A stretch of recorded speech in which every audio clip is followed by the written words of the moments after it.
All right, everyone. Welcome to this Los Angeles versus Utah matchup here in sunny California. Today you have myself, Skipper Hammond, alongside Malia Smith. Can I call you Rune today? Yeah, go ahead and call me Rune, Skipper. We have Skipper and Rune here for you. And what are we looking for today? Today we have an awesome matchup between Utah Wild and LA Astra, as you mentioned. Astra is currently 0-2 for the season. Wild is 1-1, so it'll be a really good matchup. Wild had their last game about a month ago during the Sidewinders Showdown, and so they've had a lot of time to practice and getting their reps in and getting their rhythm. LA Astra had their last games up in Seattle, and they are ready, and they're coming out with fire. They lost with the last two games. Now in their home stadium, they're ready to come out. Yeah, I mean, I think this is a big game when you think big picture. I mean, of course, each individual game is important, but when you think about the season and getting to championship weekend, I think you got to think both teams want this win, which is going to be very exciting to see on the field. Are there some players that you're excited to see? Oh, yes, absolutely. I am really excited to see Corey Bigham out there on the field. She was out there making some really big plays in the last few games. My eye always was drawn to her in the cutter space. And so that's 38 for the Wild for folks who are watching. Absolutely. Yes. Also on Wild, I'm really looking forward to see Vespera Aragon. I choose a big handler, big hucks, exciting plays out there. I'm really excited to see the downfield movement. Absolutely, yeah. And I think for our fans back home, I think LA's excited to bring some big plays as well. I know we just missed the coin toss, and I'm sorry I didn't see who started, but we'll get a read soon. But yeah, this is a wonderful, wonderful weather. We've had the last couple days were really warm here in LA, and today is a very nice 78, 78, and not a lot of wind, so we should see some really clean ultimate today. Yeah, definitely. Eliminating the wind as a factor, just being able to focus in on your throws and receivers, you can really play the ultimate that you've been wanting to play. Absolutely. And so it sounds like Astra will be receiving on offense first, and so we're about to start the game. Awesome. On Astra, there are a couple players I'm really excited to see. Dina Elimelech, a classic player. I think everyone really knows her really well after her 2019 phenomenal performance at College Nationals. Her and Maggie O'Connor have a great connection out there on the field. Those hucks, those looks deep. I'm really excited to see some big plays from them. Absolutely, and I think if you watch any of Astra's previous games, Astra really relies on those two players. They're the players who will sometimes play offense, sometimes play defense, and really any lines in between. So this is going to be really exciting as we look forward to their matchup. Yeah, absolutely. One other player I'm excited to really see on the pro stage is number 8, Caitlin Weaver. She was big in UC Santa Barbara, graduated in 2021, I believe, and just seeing her performance, really stepping up on the elite stage. She's a big player making some strong plays. Absolutely, and she was another one too, like you said, who Astra depended a lot on, so very excited to see what they contribute to. As it looks like Astra's taking their last pregame huddle. I think at this time, you just talk about calming the nerves, getting focused, and getting out there. Yeah, absolutely. Connecting with your teammates, getting the energy high, knowing that you can rely on each other during these circles. It can be really intimidating, honestly, coming onto the pro stage. Some players first pro debut, people are watching, you're in a bigger stadium, there's live streams. It can be really intimidating, and so knowing that you still have that fun aspect of Ultimate, we're all here with our friends, throwing a frisbee around, being able to stay grounded is really important so you can focus on the game and play the game you want to play. Oh, absolutely, absolutely. And it looks like Astra shaking the field, Utah doing their last quick huddle as well. And then for reminders, so this obviously is maybe a little different than if you've watched USA Ultimate. We have 4 quarters here, and so this will be the top of the first quarter, first pull of the game. And Astros are ready. They are lined up. They're ready to go. Can't wait. See Utah Wild taking the field. Love to see the excitement out there, Julia. There's so many people. I'm really excited to see the Utah Wild's defense come out really strong.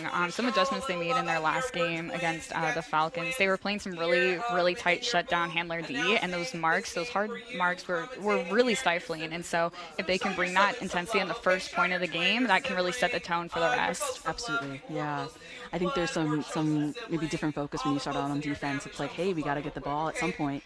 So why not this very first point? So exactly. If you can even make a turn or make the offense work way harder than they need to or they want to on that first point, starting it off. You can get them in their heads really, really early in the game. So we'll see how Astra responds to the defense out here. Looks like the pull for Wild is coming from number 28. And so, yeah, it looks Jess like we Olsen. have team set. Wild in the white, ready to pull.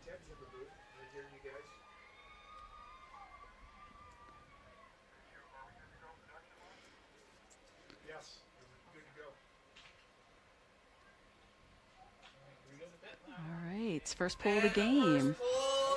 Here we go. Game has begun. And so it looks like you mentioned Caitlin Weaver picking up the disc. Quick Oh, there's a bid down. Quick That's turn. all right. quick Back on turn though, defense. unfortunately. It looks like that was 22. Looked like there was Yeah, a call call on on the the field. field. Probably a foul. Connie Wang Yeah. using her whole body to get in front of the disc. Sometimes effective, sometimes a little contact happens. Absolutely. And so they'll discuss and check the disc back in. Looks Have like the Olsen has the disc now. Looking up field. A little bit of a wobbly throw, and Caitlin gets that disc right back. This back to Right back in around the Astros. spot that they had it before. Hopefully they can just pick back up. This is up to Dina. Dina. So we got a disc up to Dina Elimelech. Looks scanning the field. Throws to O'Connor, like you just mentioned, but there's unfortunately a turn. Yeah, she wanted that. She was going for it. She got to the disc first. A lot of that intensity. You can't take any disc for granted out there. Wild has a disc. Looks like Avery shoots up the disc 14. to Vlack. Vlack looking and getting a little inside shot. We have Wild setting up their vert stack. We saw that really effective when they were able to swing the disc. Oh, quick interception with Maggie O'Connor. Putting it up to Caitlin Weaver, running it Well, down. Oh, Just a and little it's bit so too far. close, and it's one of those things I feel like sometimes a little bit of a commentary curse, where I mentioned it wasn't windy at all, and if you see the observer's jersey, a little wind there maybe popped up in between me saying that and the start of the game. So It can come up quickly. It can change quickly. Yeah, that quick turn, that look, it can be really enticing. Shooters got to shoot sometimes. sure, yeah. Ooh, crossfield look. Love that they just open up the field. Like, that opens up so many opportunities. Grabbing that disc. From Dina. Number 8, Molly Robbins coming down with it. Oh, Connie Wang it looks like successful a- with that foot block. You were mentioning using your whole body there, and Yeah. Connie Wang said sure, and I'll go pick up that disc. It's like, no problem, I'll try again. And it looks like Astra's maybe running their end zone play. They're so close right now. Yeah. Oh. Great grab by Maggie O'Connor. Again, someone who got the layout D on her before. She's coming back with a vengeance. And so almost in the end zone, but not quite. Caitlin Weaver looking for a possible quick score and a little bit of a bobble there. That's hard. That's really hard. Your tensions can be really high. It's important to stay really calm and chilly in the end zone. Yeah. So now on the other side of the field, you got Avery. Gets it up. Number 9, Cassie Williams coming down with that. Absolutely, and it's a great grab. And this seems like maybe some first point jitters, perhaps, from both sides. Maybe we're just warming up, not maybe used to all the wind, and then all of a sudden there's a little bit of wind. Yeah. A little contact on that throw. Where's the turn it up where? In the speakers? Looks like maybe Can you hear me? Amy Yeah. Lee not contesting that. Can you, I think it has So one play will happen. The 4-second pre-stall come in. Sorry. Can you hear me? Now, it looks like there was a pick, so I wonder if this disc will stay here or if it will go back. I think because the thrower didn't acknowledge the pick, I think the disc might stay. Didn't look like it affected. Yeah. Continue on. These break throws, they're high risk, high reward. You can open up the field, but they're they're really hard throws, so you're not always going to Absolutely. complete those. That's what the disc. It's a great break side throw for Astra right there by Connie Wang. Hopefully they can punch it in with their end zone this time, stay a little chilly, run their sets. It looks like Williams somehow got tripped up a little bit and kind of opened up the field. Back to Stephanie. Yeah, looking a little chaotic in the end zone. for Astra. Oh, and maybe some miscommunication. It's been a couple of turnovers in that bottom corner. Yeah, in the red zone is stressful in general, and then additionally the WL has a 7-second stall, so you can imagine that, you know, you can get a little bit panicked sooner, or you hit stall 6 and you're like, oh my gosh, I have to just put it up, and you're hoping something appears. Absolutely. I mean, I don't want to put you on the spot, but I know that you are an Astra player. Did you find that 7-second stall count to be something a little bit challenging and different? Yeah, I did. At first, it was really hard to adjust to, because, you know, you're, as a ultimate player, I feel like your heart starts to panic at like 6 or 7, but all of a sudden that's when you maybe look for those like those lookout throws. But here it's a lot earlier. Yes, and that was some quick movement. We had Zhang to Pritchard for the first Astra score on offense. And you talked about this beginning of this game, but there is definitely some value in having a little bit of tough offensive points, you know, making the offense work for it, and they sure did. Absolutely. Absolutely. It was nice. Third time's the charm with this end zone here. Absolutely. Getting their reps in.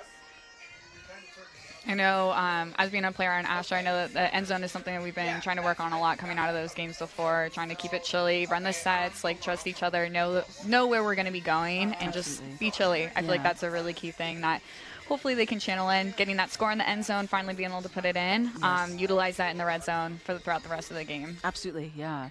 I mean, it's one of those things I think as a previous coach or coach now, you know, end zone is really important in being able to score in it. And so we'll kind of see what Utah Wild's offense looks like now. Yeah, definitely. It always seems like it's pretty simple. You know, you have your set, you got to run your set, but, you know, it gets hectic in there no matter what. Absolutely.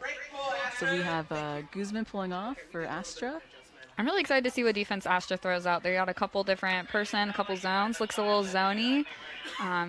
Excited to see how Wild responds to this. Absolutely. Looks like they have Aragon in the backfield right now, with some movement with Crisp as well. And they seem really confident in just kind of moving the disc between the three of them. And then unfortunately a little bit of an overthrow there. Yeah, I'm sure the wind kind of popped that up a little bit more than what they were practicing with during warm-ups. The zone is really effective in the wind. Absolutely. And so far, Astra's D-line's been able to also kind of move the length of the field. Astros continues to move the disc. A little pressure. Well, up to Audrey Brown, and then unfortunately maybe a missed throw. A little bit in traffic there. Yeah, a little bit right up the middle. And Aragon picks up pretty fast. Looks for an easy swing over there. It's interesting to see the different like layers of or lines of the Astra defense. You can see those top 3 up against the handlers, and you can kind of see how the downfield defense responds to that, really forcing those errant throws. Absolutely, and I think that was just maybe a slight miscommunication between those two Wild handlers. And that wind's coming back to maybe to haunt LA as well. Yeah, especially if it changes from the warm-up to the game. You can see the wind's really picking up, and that can get in your head really easily. You're like, this is not what I warmed up with. This isn't what I was ready for. You got to adjust on the fly. Absolutely. And, I mean, these are such great players that, I mean, we expect them to be able to clean this up as the game goes on. Absolutely. And really now Wild offer a little bit of a run up the field. Yeah, they really poked through the holes in that defense, working together, always having options. As soon as they got it through the defense, there was immediately a teammate giving an option. I've noticed that they're really good with their flow downfield. They don't leave people stranded. Absolutely. They're there as a team. That's a upside down throw by Kirchert there, and it kind of opens up that whole field. A little give and go action right to the middle of the end zone. Right on the edge there. And a little quick shot over to Kircher, and that's a 1-1 game so far. Number 58, Paige Kircher. That was nice to see how they could just take it really easily. As soon as they broke through the zone, scoopered it over the little upside down toss over the top. I love that little upside down throw. Oh, I love it. Yeah, it's nice. They had about like 4v2, took advantage, got it up to the goal line, and just popped it in. Absolutely, yeah. We were mentioning kind of Astra's front line here. We can kind of see a quick replay, but every once in a while, if you have so many defenders dedicated up front, that once you get it through, it's gonna be tough to recover. So we'll see how LA adjusts in their next defensive set. Yeah, had that quick goal, just a small little pass, communication. That's knowing your teammates really well, along with that scoober over the top, just knowing that that's a throw that your teammate has, being able to be ready for that, because maybe that's not a throw that everyone can have, but you know your teammate does. You're like, all right, I know I'm a viable option, and keeping your head up. Absolutely, yeah. And I think that has to be something to be said about, this Utah Wild team, in the sense that they do pull from such a large geographic area. How do you get to, learn your teammates and really values those extra practices you mentioned earlier Yeah, in absolutely. between games. We got this roller pull here for LA Astra. So LA will start on the sideline. See a disc pull now. Astra's disc. Looks like saw counts rising. Get it up to Connie Wang. Yeah, hopefully Astra can get it off the sideline, open up the field a little bit. Looking upfield. And Completion. Looks like there was a timeout called. There's a call. Timeout. we're waiting to hear back. Oh, it does look like a timeout. Okay, so LA will call timeout. Maybe coach was a little worried on the sideline. As a coach, I didn't share this already, but I was one of the coaches for Astra in years past, and I think the difference here is this game management. You can call timeouts from the sideline as a coach. That's something very different from USA Ultimate. And sometimes you call it like this because you're worried about the stall count.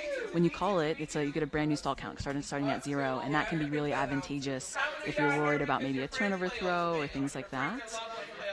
But they're really fast, 60 seconds back to set, so it's a quick talk and then back on the field. Yeah, definitely.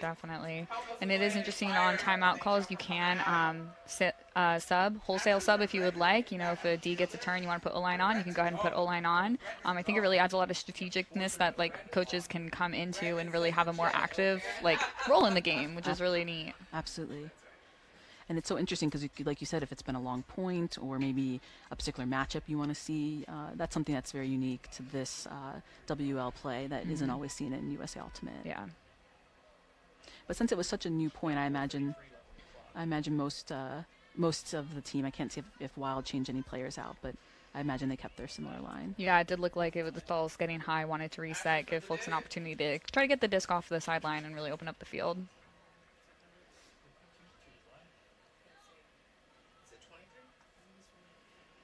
Okay, so play back in, and LA definitely starting with their vert stack and an unfortunate turn. Back to Wild. Astra's on DD. We have Olsen to pick up for Wild, and then a quick shot over to Brown in the middle of the field here. And they're moving it decently well here. They're able to kind of use the whole width. And that unfortunate wins. We've been talking about this most of the game, but yeah. I think it can be deadly at times. Absolutely. I wonder, having that throwing across the wind is causing some of those turns. It does, yeah. It does seem to be some trouble from our kind of view, the backside of the screen closer to the camera, and seem to have more difficult with those throws. Here's another one that is an unfortunate error. Yeah, that was a great mark by number 4, Amy Lee. She stopped that around, forced the inside throw. Being able to make the thrower second guess their throws is really helpful on defense. And here's a great example of Astra using that kind of whole width of the field, and unfortunately took that inside shot and it just didn't work. But I love that kind of movement, throws kind of off the sideline. Mm-hmm. Wild giving a big huck, coming down between two Astra players. Pass that away. Back to Hoover. And then we have a disc up now from Lee to Yang. Yang moving back to Lee in the middle of the field. We got a little bit of a longer throw, a little bit out of reach for Maggie O'Connor. So Wild will start here again, and we've kind of seen this a little bit in the last Astra O point, just a little bit of back and forth, players getting used to the wind and maybe even used to each other, in the sense that this is still only the third game for both teams. We have a couple teams in the league. I'm thinking of the Sidewinders. They've played 4 games already as a team. This is still kind of early season for both of these teams. Mm-hmm. And again, a little bit of miscommunication there. And we're gonna have Wang over to Weaver. Unfortunate little bobble. And now back over to the Utah Wild. Yeah, we're seeing a lot of break looks. I think that breaks they can be really helpful in opening up the field. Again, they're a difficult throw and can be miscommunicated really easily. It has to be pretty precise in order for it to work. I think it's where a lot of these turns are coming from in the wind, looking for those break throws against these tough marks. And Weaver using maybe the wind to help with that throw, but I think that's the adjustment that we're looking for, being able to throw with the wind. And I'm only laughing because I checked the weather only about a half an hour before the game, and there was 0 winds, and now we're at a little bit of a windy stadium. Yeah, you can see their jerseys blowing. Yeah, some hair blowing, but yeah, I mean, it's going to be those adjustments like this throw we'll get to see again from Weaver, just using the wind, having it ride, and having hitting O'Connor right in stride there. Yeah. O'Connor, you could see, was looking at the lines there to make sure that she landed in. There was no need to take any extra throws on this point. That's good field awareness, knowing where she is on the field at all times. I'm sure that feels good. A sigh of relief for Astra, being able to punch it in after a few turns from both sides.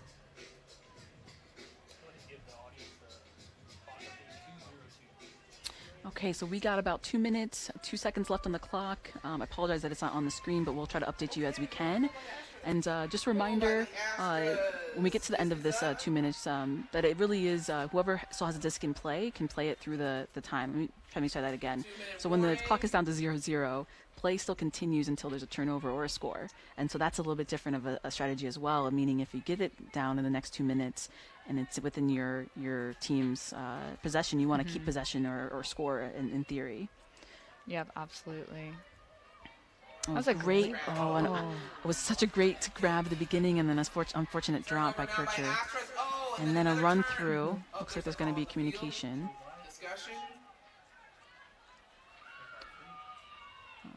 And maybe they're gonna.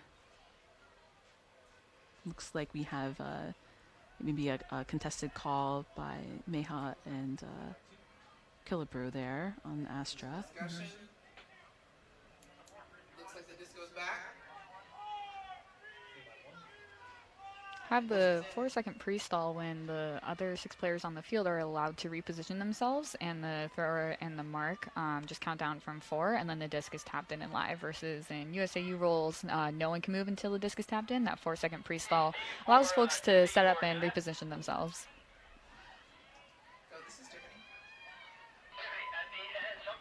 So we look like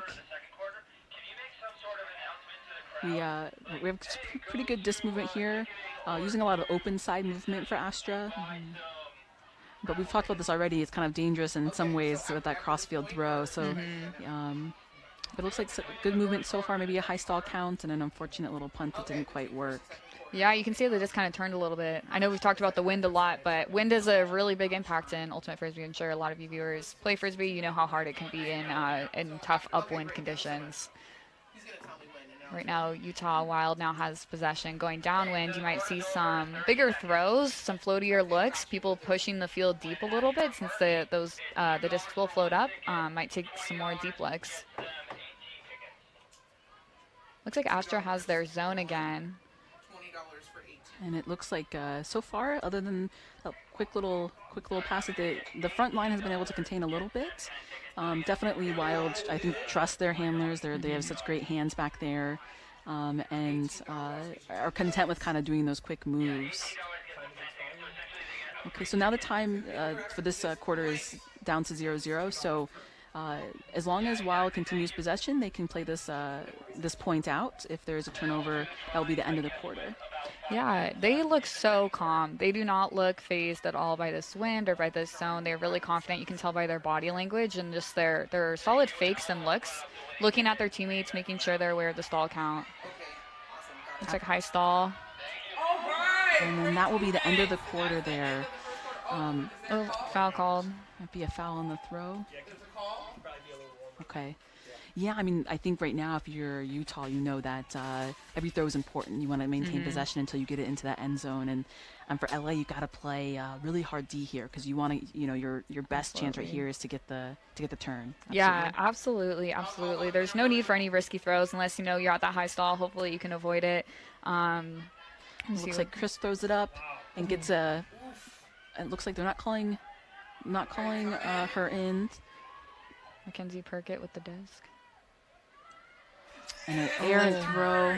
So that will be end of the quarter here. You see the observer there informing the players on the field. And so we end this quarter 1 Utah Wild, 2 LA Astra. and we're excited for more game. I mean, I think right now we're in a little bit of a back and forth battle with the wind, maybe more so with the wind than the other team. And I think it's really going to come down to the team that can kind of figure out how to move the disc well with this wind here. Yeah, absolutely. And I think Utah Wild is really showing a lot of that in that last possession. I mean, they were so chilly. They were so confident moving along, and their handlers were just really controlling the disc in the field. And so I'm really excited to see how they come out, knowing that, like, okay, these are the winning conditions, and see what they have to bring. Absolutely. We'll be back in the next quarter. Let's go. Don't forget.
For all you fans of the Utah Wild out there, we want to take a moment and talk about the Wild Things, the official fan club of the Utah Wild. In addition to joining a community to show your support for the team from near and far, fan club members will also enjoy 15% off tickets, 10% off Utah Wild merch, exclusive Wild Things fan club swag, giveaways and sponsor perks, first look at game rosters, player access and team announcements, a dedicated online Slack community to engage with players and fans, fellow fans, and much more. Speaking of those giveaways, for current members of the Wild Things, check out the code word for today's game, Thor's Hammer. It's not too late to get in on the action and find your wild side. Skipper, fun fact, Thor's Hammer is the name of the rock formation that the Utah Wild logo is based off of in Bryce National Park. I had no idea. Me neither. Have you ever been? No, unfortunately. Okay. Have you? No. I was say that hoping so you sadly had. because I wish I had. Yeah, been. me too. I feel like I always see pictures on Instagram. Well, shoot. Next time we get a Next free trip? weekend. Let's do it. Perfect. If you and your family or your friends, your friendlies, want to come with us, Rune and I are planning a road trip to Bryce Canyon soon. Yeah, just give us a holler. Just when we're not both on crutches, let's. Yeah, that let's sounds plan great. that. We're on three crutches, one brace. Yeah. One. Give us one a few. foot. Yeah. Give us a few months. Here we are, back to second quarter. LA Astra hosting Utah Wilds. And we have Ali Malik with a great pull. I mean, that's the back of the end zone. Great pull by LA Astra. Love to see that. And when we talk about Dina Ali Malik, we were expecting those big throws. So Absolutely. Not surprising. Exciting, but not it surprising. looks like a little bump, but looks like the Utah Wild player is doing okay. I think that was Aragon was doing okay, and play goes on. Yeah, having Dina Elimelech up on that big mark there, she is an intimidating presence. That's a good person to kind of try to stifle any of those immediate deep looks, especially when they're kind of in the backfield here, kind of stifles those initial looks. Absolutely. And so far, I mean, I think the three Wild handlers seem really calm, willing to work it up. Bigham there, and I think in the backfield you've had Kircher, Crisp, and Aragon, and the three of them have just been really patient and really trusting of each other. Yeah, it looks like they've been, playing together for years. They have that chemistry there. I'm sure that they've built it up a lot over the past month or so with being able to have some more practices and connecting with each other. And then that was a bid by LA that just didn't work out and kind of left the defender out of place, and Utah was able to kind of capitalize and get the couple throws upfield. Yeah, and they just moved it up the middle, got that good field positioning. Got a lot of bids, a lot of takes on it from LA Astra. And Utah just kind of working it up the field now, really confidently. And this is probably one of our first scores up this end zone. We haven't seen a break up this way yet. So we shot to the end zone, and unfortunately, a little bit out of the hands of Miller there, and it's a turnover for Utah. And Astra will get a chance to maybe go up a break. Yeah, it was great of Utah to be able to work it up the wind really calm and confidently, knowing that they can do that, work it up the entire length of the field. They're going to come back. They're not worried about turns probably so much anymore, you know, because they can just work it right back up. That's a big confidence boost for the team. Absolutely, yes. I think ultimately, obviously, you need the skills and the mindset, but there's so much to be said about just the mindset of this game and coming back from things. Absolutely. Oh, a great throw, but just unfortunate. Couldn't grab it in. And a nice layout. Oh my gosh. Textbook That layout. was such a great grab by Meha there. Bringing it back up to 2-2. That was so exciting. You know, that's lovely when your team just leads you out a little bit and you just have to close it with the layout. Your teammate's there for you. That was gorgeous. Let's see that again. A little bobble from LA, and of course, Meha just cuts open space and is rewarded with that disc. And that looks like Kircher, yeah. And those are the kind of plays when you talk about kind of mentality. Just, you know, sure, we just had a turnover, play really hard D, get the disc back, and then go score. Yeah, that was just that one throw, really efficient. They got that upwind score. So now offense will, you know, continue to be working upwind. We'll see what LA Astra can bring against the wind here. I'll be interested to see if Wild does throw a zone. I feel like they are really hard person defense, and so it'll be interesting that the wind, if they throw a zone, if they're going to stick to their defense, really that hard handler D to stifle the Astra. Exactly, especially because it looks like Astra's going to be doing a little bit of the upwind side of the field now. Looks like Kircher's going to pull off and give us the pull for this point. Why not? Just throw the assist, keep on playing. Mm-hmm. Absolutely, if it works. And another really long, great pull. We have Wang to pick up for LA. To Zhang, over to O'Connor there on the open side. And a nice layout D. Great fed there. Looking for a number. That looks like Robbins there for that layout D. And such great just awareness. Yeah, and being able to position yourself so that's a viable option, like that takes. And her again! Another layout by Molly Robbins. Putting her body on the line for the Wild here.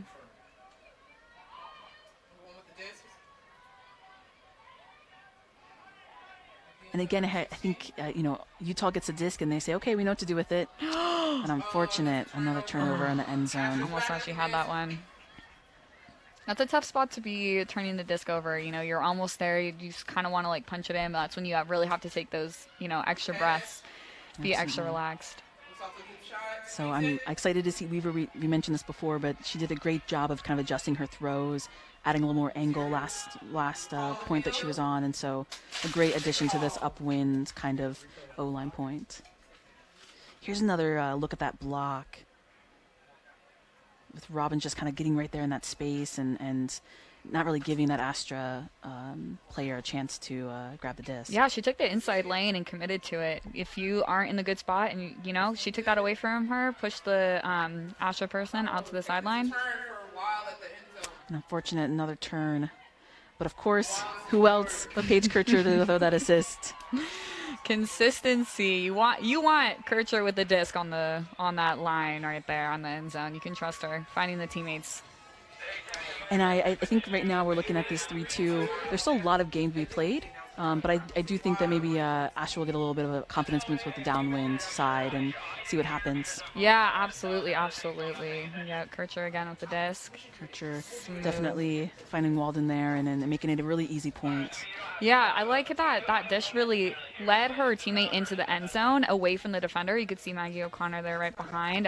That leading pass made it secure that that her player could get it in the end zone. That's a smart throw. That's really strategic. We want everyone to play. Women, non-binary, trans folks, I believe that was the first break of the game. First break of the game? Yes, thank you. That was the first break of the game. Right. And I think, again, after that confidence boost of knowing that, hey, we can definitely break it upwind, why not break downwind as well? Yeah, absolutely. So we're going to have Olsen here for the throw for Wild. A little bit of a windy throw. Might do some rolling there. See if Astra can capitalize on this. A little bit of a shorter pull with the downfield. I wonder if we'll see some big looks from them. A little bit of a sharper throw for that downwind side, and we'll kind of see what. Yeah, hopefully Astra can get the D here. If they can, they're in good field positioning to score in. We'll see if Wild can work their way up in the upwind. Oh, a little short dish, and it was unfortunate. So we have O'Connor picking up for LA Astra. And they get it over to Dina Elimelech. There's that O'Connor Elimelech connection that we're looking for and hoping for this game. And those are the two I think, and I think they enjoy being on the lines together. I think they have a lot of fun. They look for each other, and you could definitely tell, you know, they have a lot of chemistry and a lot of trust there. Yeah, absolutely, absolutely. You can see as soon as those hand signals pulling in, hey, Elimelech come in a little bit, being able to make that connection. And it's fun to have, you know, having people enjoy playing Frisbee with each other. Like, that's key. I mean, I honestly think that's what Frisbee's all about, is like, we're having fun. It's a sport we can bring it competitive, but connecting with your teammates and be able to build those connections and have a really good time while playing some great Ultimate, that's what it's all about. Oh, absolutely. I will say I've been on a few teams of yours, and I've enjoyed being your teammate, Rune, in the past. Skipper. Oh my gosh, right back at you. Right back at you. Oh, goodness. We got Killebrew here at the pool. Okay, we have another pull up. And it's going to land about midfield there, which gives Astra a chance to set up. You know, they're going to set up their, looks like maybe their zone look they've been, little junk look they've been sending. And Wild says, that's okay, we'll send our good throwers back. Yeah, Wild is not phased. Oh, a little bit of a down throw there. Turnover now, Astra's disc. We have Crew to pick up for Astra. And maybe a little high stall count, unfortunate. Turnover, back to And then Wild. Bigham was able to get just kind of collected and then keep going. Being able to immediately reset, she had her options. Another jump back. Astra forcing Wild to lose some yards here. But they seem confident in using those yards because they know that they can reset the disc and maybe find another opening there, which they do right there in Bigham as well. Aragon, you know, comfortable just kind of throwing with Kircher there. Yeah, you can see Wild's really just taking the easy option, the one that's open. I think Astra's their zone's doing a great job of cutting off a lot of the field, but Wild is also, you know, that's fine. You're taking away those options. Let me just reset our team. Looking to swing. And again, I think they're consent. We were talking about kind of the 7-second stall count, and I think there's value too in kind of, you know, kind of maybe not using the full, not panicking, but definitely getting the defense to kind of question where your position is, and then making that throw. Yeah, absolutely. A little bit of an errant throw there. Yeah, that's what that zone's really hoping for, being able to, like, hopefully the other team can put something up that's not super reliable, hoping to get those turns. Absolutely. Another unfortunate turn by LA Astra there. But I think this is looks like a pretty consistent D-line for Astra. I think they're content with playing some D and hoping that, you know, if we can kind of break it a little bit. Kircher kind of up that, and a nice little pass up there. Looking deep. And that's Perquette over to Bigham there for 4-3 Wild over Astra. Yeah, they're really using that over the top. You know, as a player in the zone, you know, you're sometimes hoping them to make those high release throws, especially in the wings. They're a little bit less reliable, but they're coming down with it. Those throws are looking steady. They're looking sturdy. People are coming down with it. We'll see if, you know, if LA Astra makes any adjustments. So we'll get to see this score again. A little kind of, again, a round throw. Kircher with a little, like I said, like a little floaty, but I think it works in this wind here. And then really confident, just final throw over to Bigham. Yeah. That was a great grab by number 1, Mackenzie Perkett.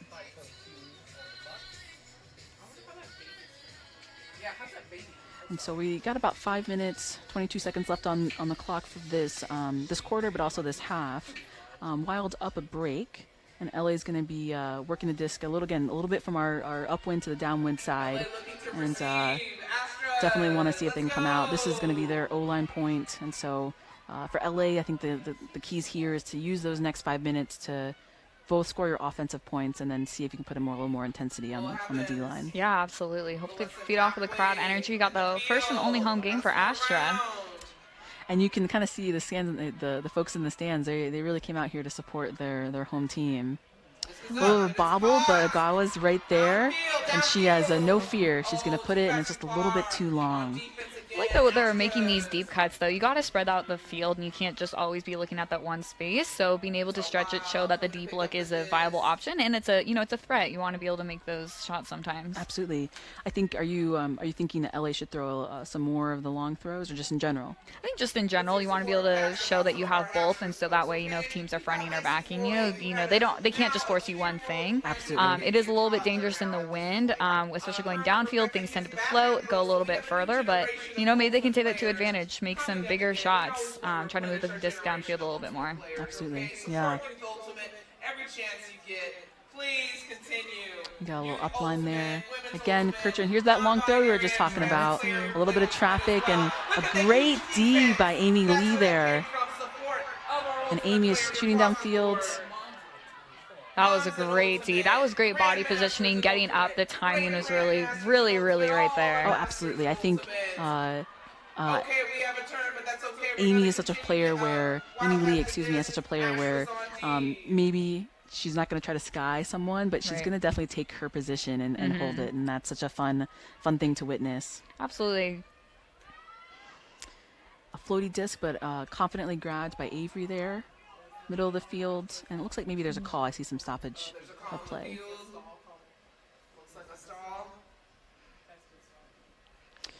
And so while we have a quick pause, I always love to point this out, but I apologize if I don't know anyone on Utah Wild if they're a twin, but we got both of the twins on LA Astra on the field right now. Do you know who they are? I believe Dina Ellie Melick is a twin. Yes, that's a twin sister. That's exciting. And how about the other one? Also, they're not twins with each other, are they? Well, no, they're not twins with each other. You're right there. they have their own twin, Connie Wang. Connie Wang, yes. a twin. And they're both on the field for LA Astra right now. I wonder if their twins play frisbee, because I don't know if the world could handle two of both of those. Speaking of twins, there we go with Dina Ellie Melick just kind of coming through there. She must have heard her name on the live stream. She knew what was happening. Again, these her twin was listening. Sent her the good vibes. Sent her the power there. I think I love these shots as well. These kind of deep shots. It does force that respect to the deep game. It's just going to adjust the throws a little bit more. Yeah, and maybe our deep cuts can be a little bit sooner. We're knowing that it's going to float up. Maybe make a few adjustments. Also take advantage of the under space that opens up by stretching it deep. Oh, and a great layout D by Avalon Agawa to get the disc back for Astra. That's a heads-up play right there. And speaking of Connie, this is Connie Wang. And Connie Wang twin does play Ultimate. I didn't mean to cut you off there or stop that conversation. Such a great layout by number 47 there. And nice little give and go. And you'll have 0-0 with the score there. That's a second score for Pritchard. That was nice. Astra really found their rhythm in the end zone. I know it looked like they were struggling a little bit in that first point and being chilly in the end zone, but they were finding their rhythm, finding those open spaces, getting the up line, continuing. And so here we get a chance to see Agawa's block again, just kind of coming through. Oh. I don't think that was even her defend. She wasn't defending that person and kind of came through. Yeah, just and here's that kind of give and go play, which I think, like you said, is just such confidence building there. Absolutely. I love that give and go up line. That's so hard to defend because the thrower can, is already in step as soon as they throw it, and then they're busting up line. That's really hard to defend, and they totally took advantage. Absolutely. And this is exciting. We're back to a tied game. 4-4. LA starting on defense here. And again, we're kind of finishing up this half and want to see what happens. Big pull up win from Guzman. And it looks like it might have been out of bounds. Looks like it.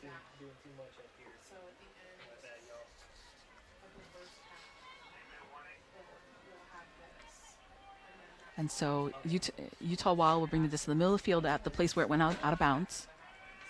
And they'll get to start their point here.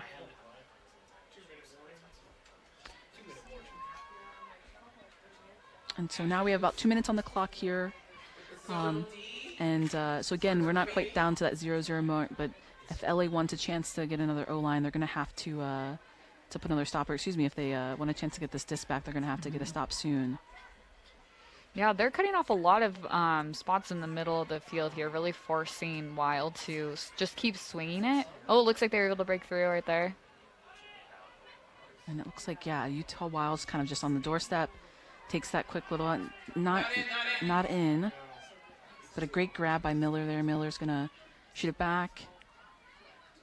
And Aragon has it. Goes up line. Oh, and to look maybe a little help from Lexi Roy there, but a little score by Aragon there. You can see how effective breaking through the zone is. I mean, Astra was doing a great job in those first parts of really defending the middle, making those looks to be to the outside. Here we have the score from Wild. Yeah, a little help from Lexi Roy on the hat. A little bobble, and then there's a little, but it looks like she secured she hold it. That, yeah. She hold that dish. She wasn't going to let anyone take it away. Absolutely. She's going to cradle that. So we'll see. Astra will start with possession. See if they, given the time, they'll really want to value the disc. There's no need to score super quickly since given the time. They want to make sure they really value it, see if they can just work their way down. Absolutely. And it looks like we got some Astra fans really fired up here, which is exciting. And then Wild looks like it's going to roll a little bit, rolling back. And you're right. I think Astra here knows that they just want to score. We're under 2 minutes. We know that we just need to score this. Mm-hmm. And then they're going to receive the disc on the top of the third quarter once. But they say, actually, why waste the time? Oh, just out the back. A grab, but I think out the back there. And a little bit. Finally making that connection. Connor was making deep cuts, and they're finally connecting. So hopefully next time that one is just inbounds. Yes, absolutely. Making steps. It looks like O'Connor is maybe shaking off a slide or. And so now we're under a minute. We got about 47 seconds left for this half. Yeah, Astra really wants to force a quick turn here if they can. They're going to play some shutdown Ds. And it looks like there's a timeout. And so this is maybe a moment where maybe Astra does change their line, and maybe Utah does as well. I think, remember, they started Utah started on defense, Astra on offense. Maybe this is a time that they change out. Yeah, absolutely. I could see, Wild wanting to put out those O-line handlers who are really just working it up the field, that those lines that were super effective at bringing it upwind. Astra might be putting in their D-line, try to get those really fierce, ferocious defenders out there to try to get the quick D so they can get it in position and just bop it right in. Absolutely. And it looks like the huddle maybe is the same line, but I think when you think about defensive players, we've had Amy Lee with that great positioning. Yep. We have Agawa there, who's had that great, wonderful layout block. Yeah. And Agawa might be a name that maybe not everyone knows. She played at USC for undergrad and then had a chance to go to South Africa and played with a couple of their national levels teams. So wonderful player, both on and off the field, and very excited to kind of see what she brings this season. Yeah, I believe this is her pro debut. Really exciting, making some big plays in her first game. Absolutely. And if you know Avalon Agawa, nothing too secret there. Mm-hmm. Making plays for a while. Yeah, absolutely. Yeah. Wild, get ready. Let's go. So again, I think we got about 40, maybe 45 seconds left on the clock. There wasn't too much time taken out. This will give a chance both for Wild to set up their offense and Aragon to pick up the disc. And Chris has been a dump handler for her this whole game. And for LA to kind of maybe play a little shutdown defense. Kircher on the sideline. A nice swing to the middle of the field to Aragon. Yeah, losing some yards, but maintaining that field position is really helpful. And a little pop-up in the wind. And, of course, Agawa there to kind of clean it up. A quick dish over to Yang. Yang back to Agawa. Yeah, Astra running their end zone set. Back to Yang in the middle of the field, absolutely. And you were talking end zone. They seem really confident here, which is exciting to see. Lefty there, O'Connor. And there's maybe a pick call in the field. Yeah, especially keeping the clock in mind. There's no need to rush anything. You just want to make sure you have your options. If it's not there, fake it off, find your dump, reset. No, absolutely. So clock is down at 0, but again, remember, LA has possession, so if they score, then that's going to be the end of this half. But if it's a turnover, unfortunately, that will be the end of the half. So we got to throw up to the end zone, and a great grab by O'Connor. Over the shoulder leg. It looked like it could have been a higher stall too, but Connie Wang with a very calm throw leading O'Connor into the end zone with that over-the-shoulder grab, bringing it down. Such a great grab there. That's really good for, you know, Astra mentality, getting that score right going into the half in the home game. The crowd really building them up. I've seen more fans kind of come in throughout the second quarter. Being able to have that lead going into half, that's a lot. Absolutely. And here is that kind of quick exchange. We got a bobble.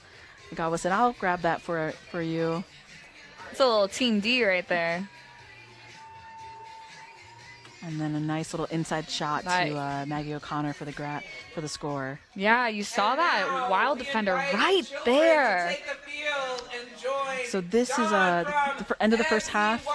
Still got one more half to go. I am very excited. I think a name we didn't say at the beginning of the game, but we've said over and over again so far for Utah Wild has been Paige Kircher.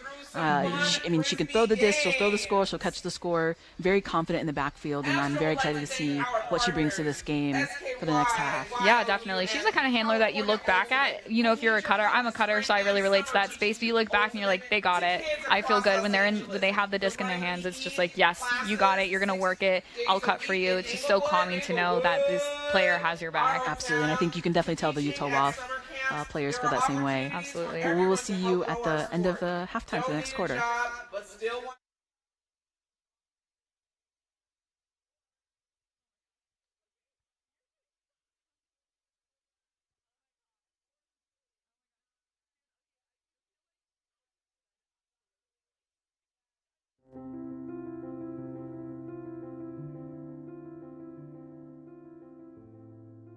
I really want to show young girls that they can be athletes too. I've struggled with imposter syndrome, and I've really had to ground myself in why I play. I play because it's fun. I like to compete. I like to show it with my teammates. I like to push myself to be the best, and I think being out there and doing that for them and having other people see and potentially think that, hey, that can be me one day, that's really exciting. I know I've struggled in my own life to take up space, and I think that it's so amazing that the Ultimate Field has changed that for me. That I can get out there and I'm like, no, I know I am a good cutter and I know what I need to do here and I know my role on the team. And I think that it's just helped me open up so much. It's also led to more confidence for myself, and I really want for other women and non-binary folk to see that, oh, they're out there doing this. How do I get into that? What does that look like? What's my role there? I really liked a combination of both endurance and shorter, more competitive sprints, and then also going up directly against players. And I think that also is what attracted me to Ultimate as well. Understanding what you're capable of doing is just a really great experience that kind of drives you to just get better at those individual skills in sports. My Ultimate story, I've been fortunate to have coaches and friends and the community to encourage me to be the player that I am today and ultimately fall in love with the sport of Ultimate. So I hope that the Western Ultimate League, like this program we have today, the Open Side, we continue to connect and welcome new fans and future players and continue growing this community that we all love. I think hopefully one day that someone will fall in love with the sport as much as I love it. I think that's the biggest thing for me, is just knowing that we're giving an opportunity and visibility to the sport for young women. It's the best thing. One more time. Oh yeah! Oh yeah! Baby! Cody!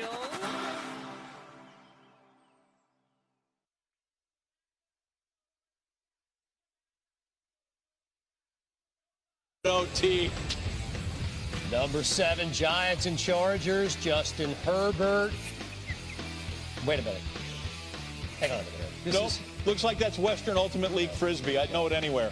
It looks like Cody Lippincott, right? Mm-hmm. Laying out, well done. All right, so I'm going to Fish in pursuit, but it is caught. Teresa Zettner What an incredible... Oh, my goodness, the layout grab from Kristen Pajunas. I just stood up. I couldn't even sit for that. First of all, the angle of that throw. Second of all, the finish. And watch the inside out. Just look at the angle of this throw. What a great grab.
We believe that women and non-binary athletes deserve to be seen and our abilities showcased for the world to see.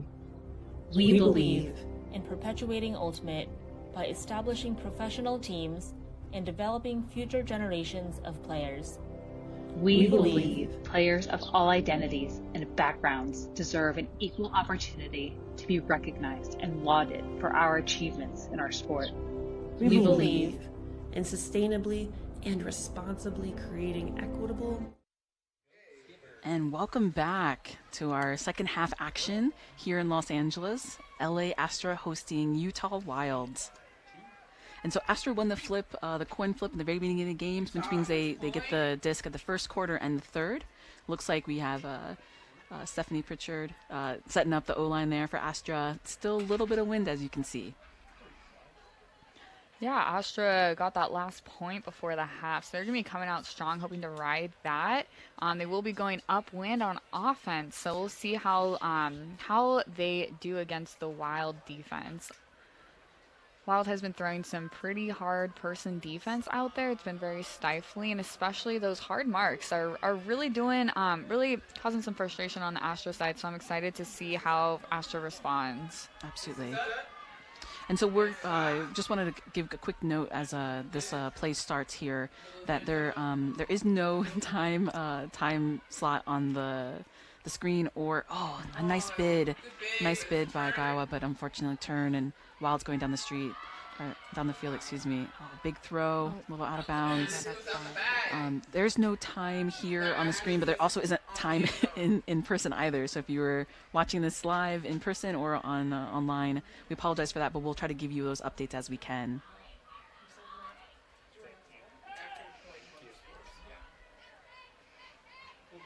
So Weaver picking up the disc, starting this offense. Looking for a dump now. An unfortunate little grab. Yeah, it looks like it was a high stall kind of throw, trying to get it off the end zone line. And there, Jess Austin kind of taking a second to pick up the disc, knowing that, if we can let my offense set up a little bit. High grab there again by Austin, but absolutely. A disc up to the field, and unfortunate, another turnover there by Wild. Yeah, during halftime, I saw a lot of Astra players and Wild players practicing their throws in the wind. So I'm excited to see how their throws adjust in this second half.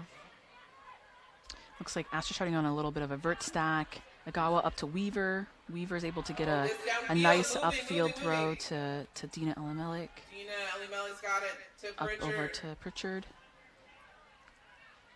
And then looks like Zero's just going to do a little fancy throw over to Lee, and Lee's able to then use the whole field over to Lindsay Mazer.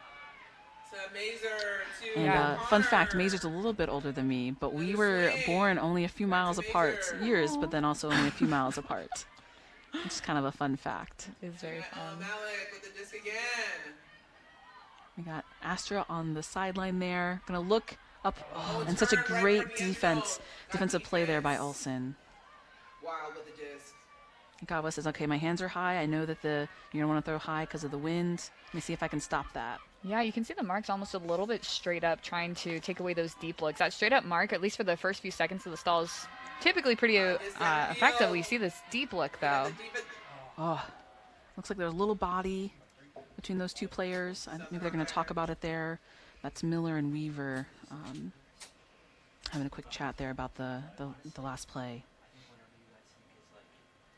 And I think if you're a sports fan coming from other sports, this is such a unique aspect of Ultimate, this ability to kind of communicate player to player, and probably what a lot of us, if you came from, basketball, soccer, maybe lacrosse, football, those other sports, you really ref like here in Orange, but they're a lot more a presence. There's a lot more conversation between the players, and that can be a nice fact as well. Yeah, absolutely. It's like there was a take it back of the call, and it's going to be a turnover with Astra on offense. With the disc. Yeah, that hard no around mark. Especially with that wind, like you said, it's looks like there's a call here on the field. A stall, perhaps? Yes, it looks like a stall. What's nice here is we have the hand signals, that tap on the head. It's going to let us know that it's a stall.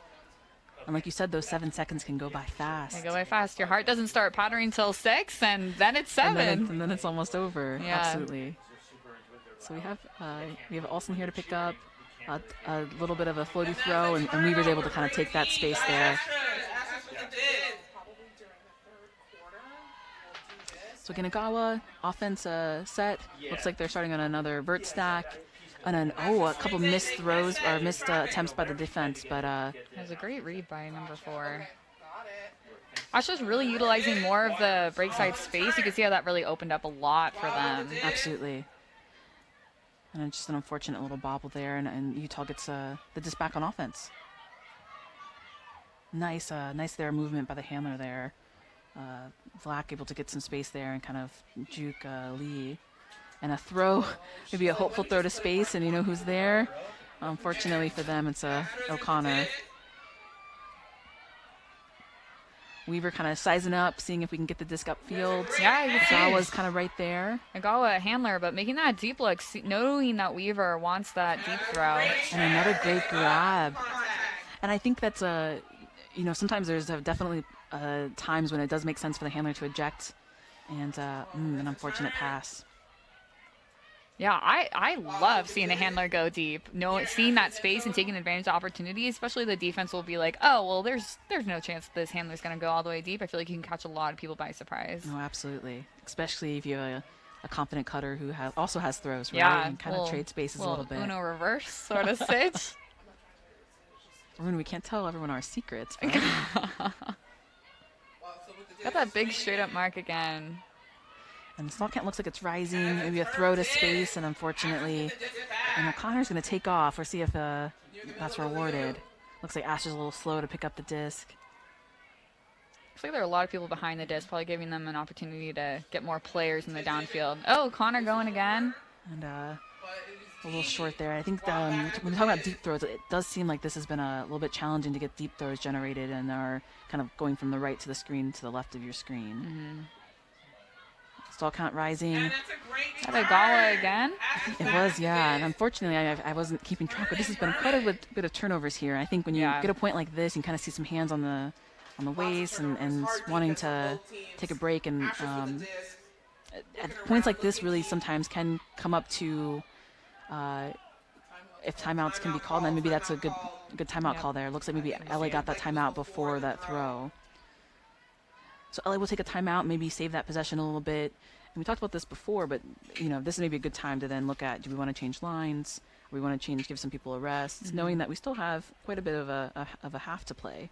Yeah, definitely, and especially with USAU rules. Sometimes if the game's not observed, there's a lot of wiggle room with the timeouts, and so sometimes that's enough to get your water. You can talk strategy for a while, but these are pretty short timeouts, and they're kept very strict, and so. Sometimes a sub may be the best option. Maybe not even the whole team, just like one person, Absolutely. Looks like we're keeping the line out there. They're working really well together. They're really finding their rhythm and working together. I really love that there's some strong defensive players on this O-line. People who can play on both sides of the disc. I mean, that's so important. I really believe that defense wins games. And so, if O-line can turn it but get it right back, then they can have infinite opportunities. And so by having that hard D, regardless of, if you're O-line or D-line, you got to have that fundamental. I have my friend Spippet, coach of San Diego Super Bloom, in my head when you said that. And I'm sure if she's listening, she's having a great laugh right now. Love that. Shout out. Also, also another twin. No way. Yeah. Skipper, also, aren't you a twin? I sure am. So I wonder if this fun fact with twins. There are way more twins than I think there would be. I'm constantly finding out people are twins, and it's just unbelievable. I know. These amazing people. Well, if you are a twin and you're looking for more twins, go to Twitter and into Twin It. You find a whole bunch of frisbee twins. Looks like LA's back on offense. Disc up twin to twin there. A nice grab by Sharon Zhang on the edge of the end zone. And such a nice stop by Utah. Taking off. And of course, take off. You're going to get rewarded with that throw. Let's see it. You got 3 Astra players, and now Astra's going to have to work that all the way down the field. You got some open throws, and LA's able to kind of move it off. A nice throw. Oh, actually, maybe even overshot there on that upwind side. Yeah, I love that energy from 24 Sarah Stoller, who got that D in the end zone and immediately takes off. Even if, her teammate didn't throw her the disc, just being able to be that deep threat, and Astra's like, oh my gosh, yep, got to catch up. It pulls people back. I love that energy. No, absolutely. And I think while the disc was thrown, maybe not exactly to her, you also have to love that kind of intensive defensive pressure and the ability to know that the disc can kind of sail as it sailed right there too, and hopefully we can get rewarded. Yeah. A little bit of a traffic there for Astra, and Wild is off. Another deep shot. And not quite in the end zone there for Molly Robbins, but Molly Robbins, I almost thought she might have laid it out in the end zone to just push it in. And it looks like another timeout, this time by Utah Wild. Yeah, you can see the folks are tired. Very, very long points. Let's see here. So quick little block there. We've been talking about Paige Kircher all game, and you were mentioning kind of the value of a player who can kind of play both sides of the disc, and I think another example of that for Paige Kircher. Yeah, absolutely. I love that she played that really smart, where it was not, she wasn't making a dangerous play. She was a clean D, going in there, making sure she could make the D, but not hurting anyone in the time, and people coming in separate directions. Absolutely. Number 8 caught the disc just outside of the end zone. And Molly Robbins has been a little bit of a silent contributor. I mean, not as so silent now, but had a couple of those great layout. One layout D, another layout for possession, and so here making easy work of that grab. Yeah. Thank you so much. And so this timeout, this was just a timeout, so it shouldn't. She's back on the field soon. I think here Wild's going to look to try to catch up in here this game. This ties the game up, and I think for LA you have to realize that they were so close to that upfield end zone, similar to maybe Wild was a few points ago. They're maybe going to be hungry for that and try to get this back. Yeah, both teams have really brought it, especially I feel like after the first few points of warming up. It's fiery out there. They want the disc. Every disc is contested. It's exciting to watch. Absolutely. And I think, again, we talked about this in the beginning of the game, but this really is a big game for both teams. This is the third game of their season, and you're thinking about a season where you want to get to championship weekend. You really do want to start getting some wins on your record. Great kind of team D there by Astra. Again, Paige Kircher to pick up, but there is a turnover, but maybe possibly an injury before. Yeah, it looked like injury signaled to the observer before the throw went off, but may not have affected the throw, but called and recognized by the observer before the throw went off. Absolutely. So because there was a turnover, but there was an injury, it's going to go back to the time of injury, which was before that throw. Yeah. Absolutely. And so because there's an injury sub, Utah will also have a chance to sub. It doesn't look like they're maybe going to take that sub, but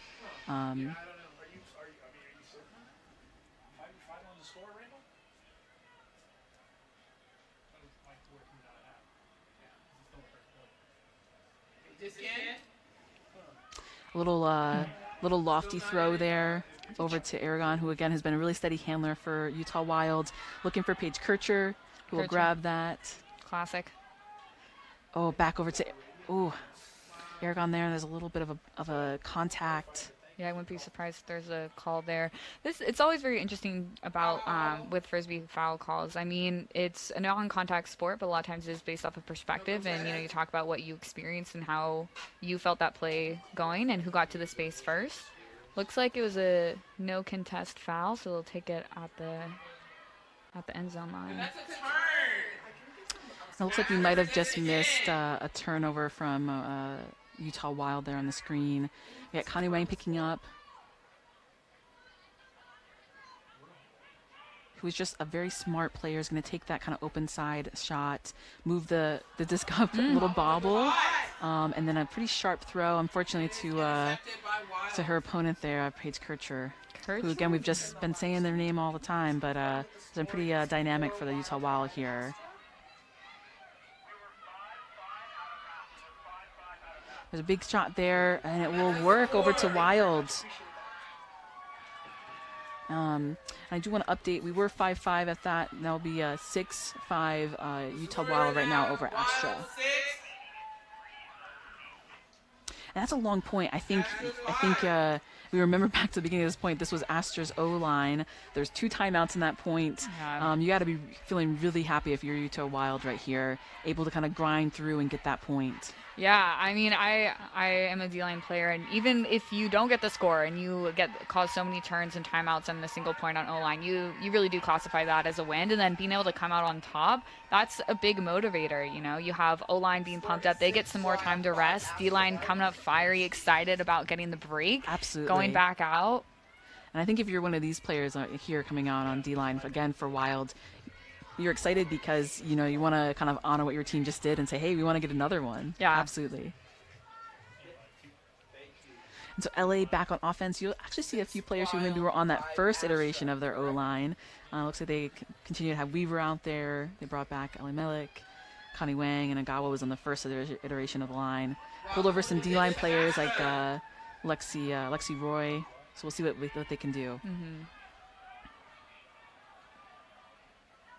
Big pull there. Looks like it landed out of bounds. So again, Astra will take that from where middle of the field, but from where it went out of bounds. And it looks like we'll have, actually choosing to do it from the sideline. Maybe it bounced in before. Agawa over to Wang. Yeah, it looks like Wild is doing a little poachy defense here. Absolutely.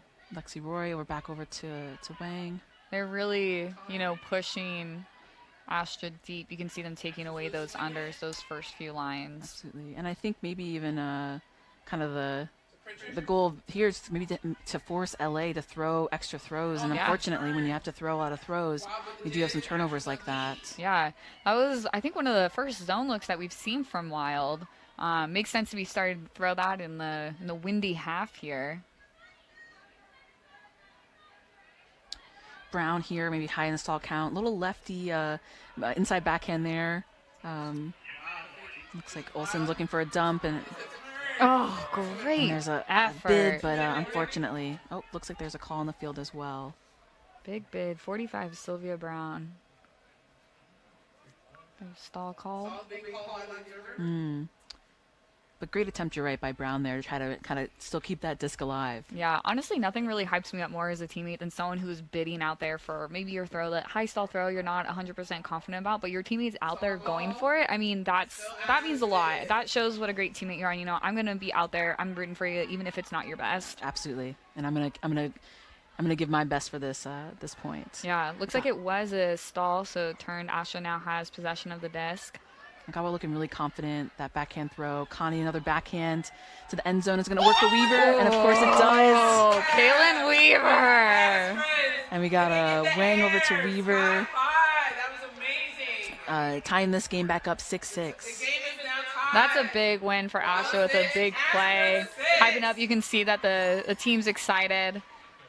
It's a great clip by Connie Wang. Absolutely. And I think that really starts, there was a nice backhand from Agawa. She was unmarked, but just really steady backhand, kind of moves the disc into that space and you know, allows Connie to kind of throw this backhand to an open Weaver. Yeah, you can see Weaver's eyes just tracking that disc down, trying to understand where the line is, knowing how much she can bid. Absolutely. Seeing if there's anyone around. Love a good celebration, too. Absolutely, yeah. Fan, you know, you should be excited about your team. Scoring, right? Yeah, absolutely. It's exciting. Yeah. That's what you're trying to do here. Be excited about it. Sometimes it is a bit of a relief, too. You're like, oh, thank God. No, I think you as a D-line player is probably even more special because you're like, well, we earned this. That's true. That's true. As an O-line player, they just kind of give me the disc sometimes. You know? Yeah. That's super fair. Okay. So here we go. Great upwind pull. Absolutely. And Utah wasting no time, going to move the disc pretty quickly. Yeah, their cutters got in position fast. They gave plenty of options right away. There was no need to wait. A big throw. There was a big stall count. Well, great bid there by Bigham, but just not able to grab it in. Looks like Halverson's going to pick up. There's a quick move, a little floaty disc, but just couldn't sit there right for that Astra player. Yeah, Wild's a little junky look there with the two people on the, kind of looking on the handler. Oh, a lefty backhand, but not quite in. But that second throw, unfortunate. Okay, not a score. Yeah, so unfortunate bobble there. Nice bid. Yeah, great bid. Great Miller trying to bring it in, or maybe that was Mayhack, excuse me. Really? Oh. And that wind. Yeah, being on that trap sideline corner right off the end zone is literally a nightmare situation for myself.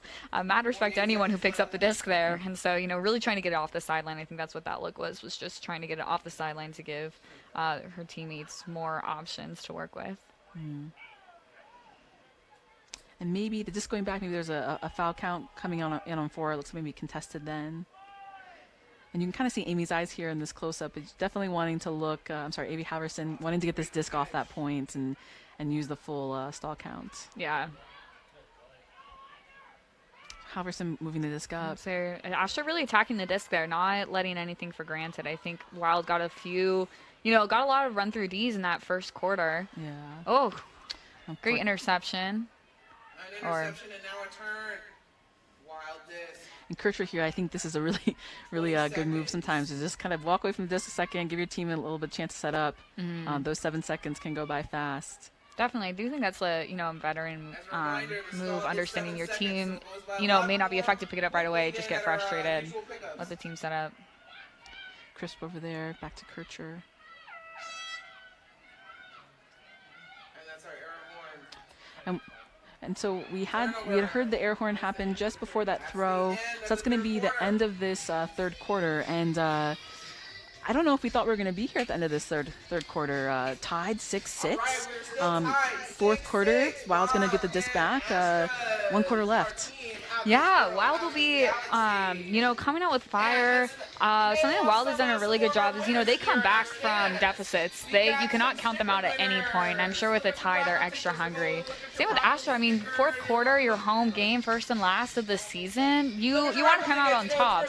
You're going to give all that you can in the last 12 minutes. Give it all, put it all out on the field. Absolutely. We got 12 minutes left with you all, and we're so excited to be here. We'll see you in the next quarter. 170, you just won a sticker. And number 184, you want a sticker too. We've got 321 to get a sticker, 321 and 180. Those numbers again, our sticker winners. 223, 170, 184, 321.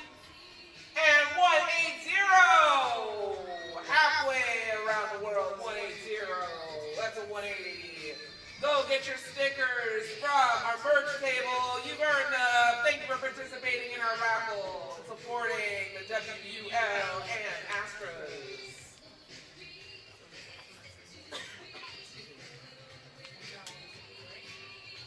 I got all the stickers, and we got the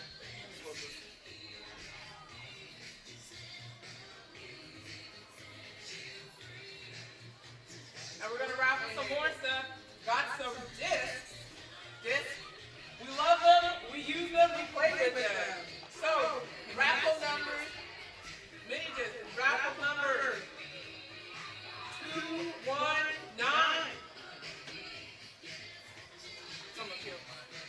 Someone should do the mini disc toss, right? And we got the mini disc toss. Try a look at some mini discs. We're throwing some mini discs. See ya? See you? It's windy, y'all. You gotta make up for the wind. You have to have some hammers, some scoobers. Get creative with it. And again, we'd like to wish another happy anniversary to Coach Kramer and Nick for frisbee. His name is actually frisbee. That's dope. This is their 6th wedding anniversary. Ultimate brought them together, keeping them together.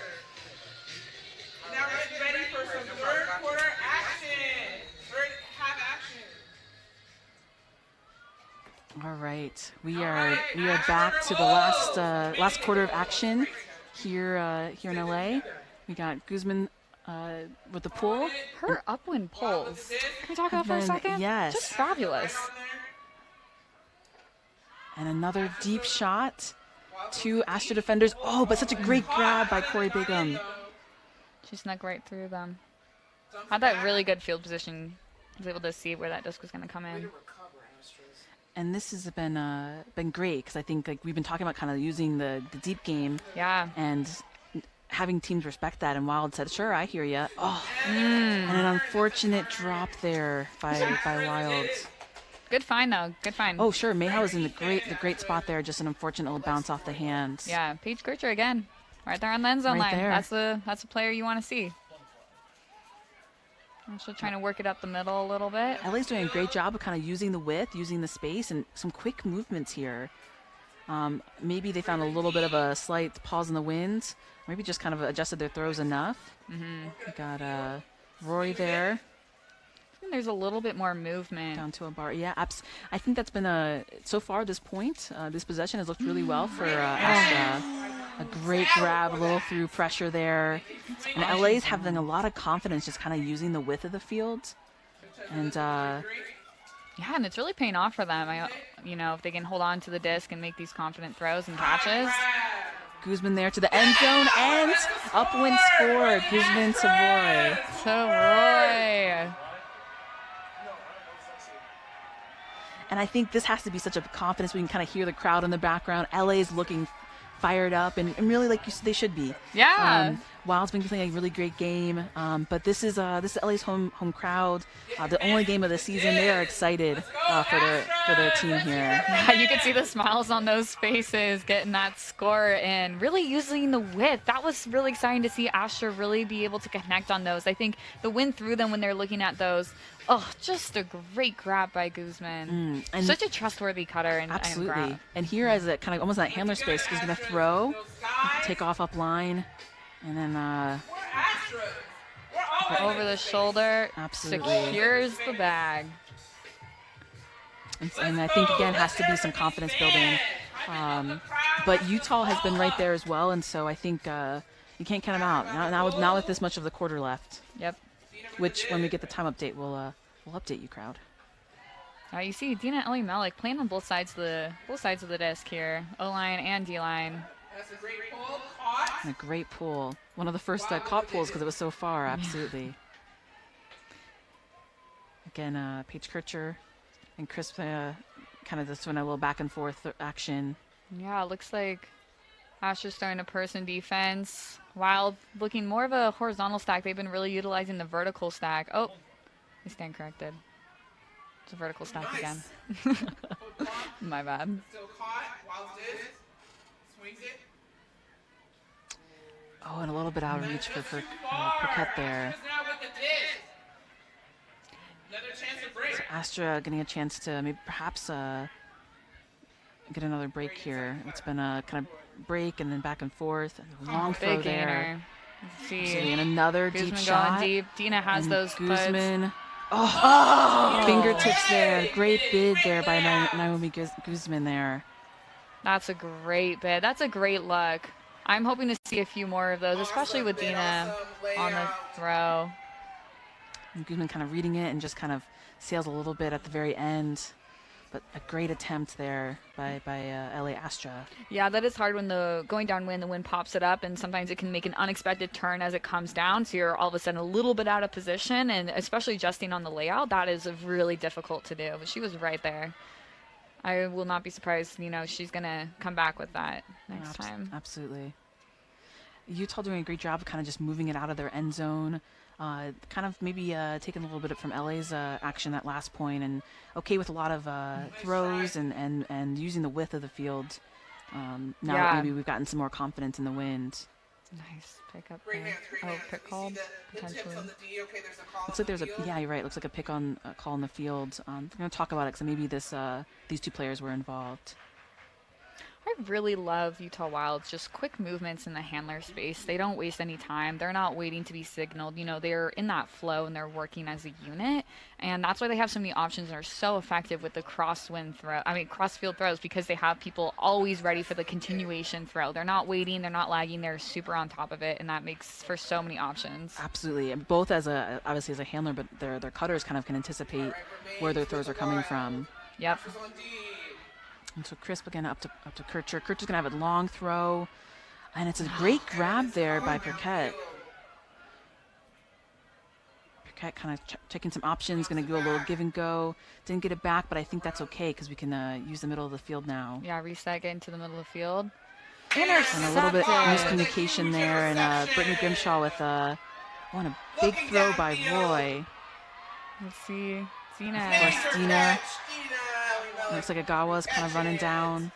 Yeah, it looks like a lot of Ashes behind Ali Melik here. And then it kind of taking a second to wait for the team to kind of catch up. Still going to run the field, come back as a throwing option.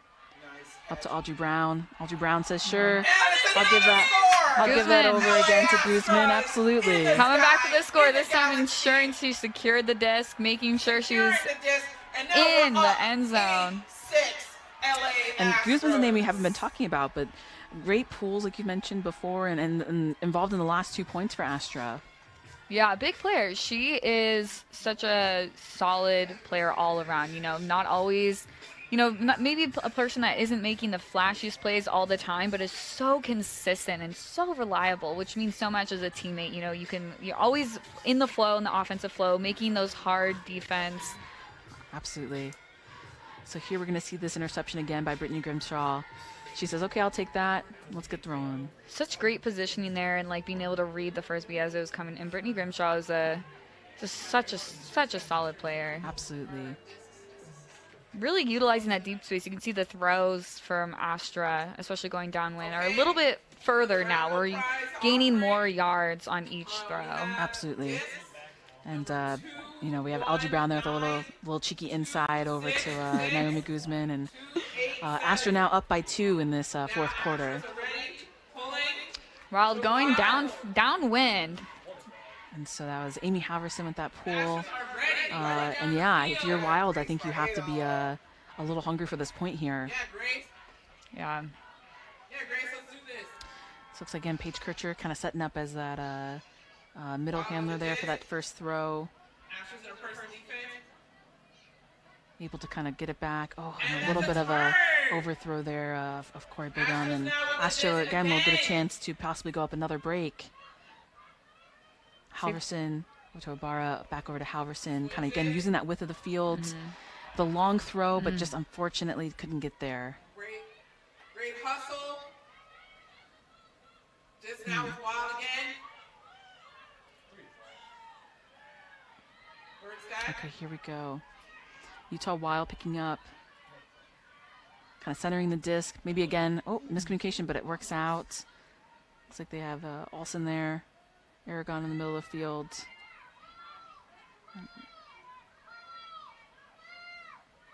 Corey Bigham back over to Aragon. The big advancement over there. Back over to to Robbins. Seen all these really great bids from Wild. That's a great bid by Wallen. Just a little bit too far ahead.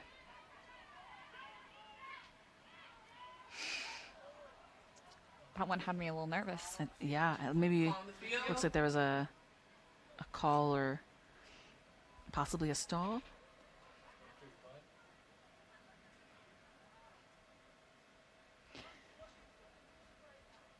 And I think here again, if you're Wild, you really want to play tight defense. This is your end zone.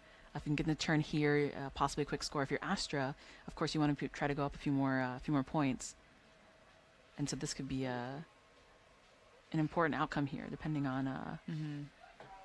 Definitely, yeah. If Wild can get possession of the frisbee right in front of the end zone, that's a big win for them. Some discussion with the observers.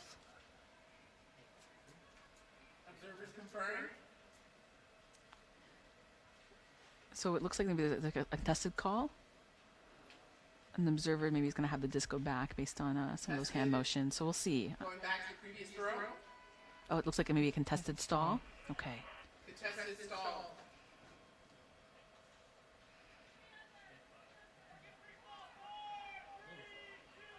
And so that pre-stall here is important because then you could change maybe the outcome of the. You've got Brittany Grimshaw picking it up. And the observer called that up. Over to Alex Kruger. Astra Kruger, nice around backhand there.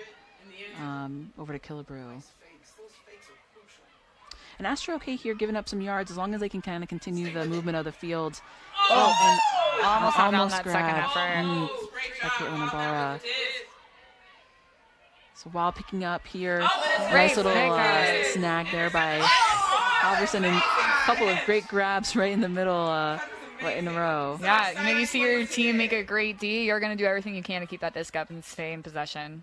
Amy Halverson is actually one of the D leaders for Astra coming out of the first 2 games with some 4 blocks in the first couple games. So having another one here really gives the defensive force to be reckoned with. Absolutely. She has some really great marks, and I think surprisingly can get a couple foot blocks in there. Barreto here with the disc, maybe high stall count, able to kind of do a little floaty throw over to Brittany Grimshaw. Coming down with it today. But this mark here by Corey Bigham is... I guess in comparison to Brittany Grimshaw, seems a little large. A big shot over to Barreto, but not quite in. Barreto saying, hey, can you give me someone? And Emily Ash said, sure, I'll go score that. No problem, buddy. See, Astra coming onto the field with energy. This is a big upwind point for them. Absolutely. And you just love when your teammates come out, cheer you on. And you can kind of feel the crowd pressure there as we get a... It looks like we're going to have about 4 minutes, 25 seconds left in this game. If you're Wild here, you know you got to get a couple points on the board. If you're Astra, you can't let down on this intensity. Yeah, you have to ride this. I think, it's something special to have the crowd cheering for you, be able to have even some extra, sideline energy. Oh, there's that grab by Grimshaw. You could see that it was up by a few inches. Didn't even need to lay out, just scoops it up. Wow. Incredible. And so here's that D by Amy Halverson we were just mentioning, one of the dealers. But of course, Barreto there just ready to grab it.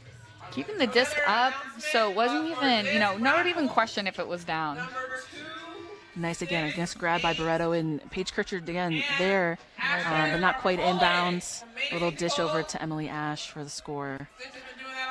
Astra's looking fiery. They're attacking the disc a lot more than we saw in the first few points. I think they're riding this high a little bit of being able to get a few breaks. The D-line is killing it out there, having the home crowd. I think sideline energy is huge in Frisbee. Something my college coach, Corb, shout out if you're listening, would always say, there's a limit to the number of people on the field, but not in the game. Oh, and I think that is so real in Frisbee. You can see the sideliners here, and especially having the crowd, there's that extra energy to help keep people focused and keep working hard even when you're tired. And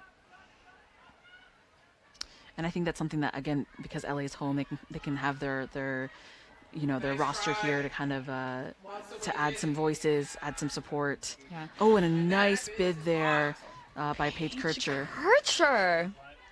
I think Paige, when you listen to this again, you have a new fan. You have a new fan Paige Kircher. My goodness. And a nice fake there. A little bit of a bobble. Play will stop there for that. I think they should center it to Paige Kircher here. I mean, it would be a consistent play, but we'll see what happens here after this communication. I think it was just confirming that there was a little bit of a bump there. Contact there. Yep. We'll have Aragon, who's been a very consistent, very handler here for Wild. We'll push it up, and there is a block. A little bit of communication there. Yeah, it's a difficult play there, coming in as someone's going up line and making that defensive play almost from that other angle. Mm-hmm. You have to be really careful if you are making that play. Absolutely. It's a little bit blinded. You see how the defender jumped down to try to make it as safe as possible.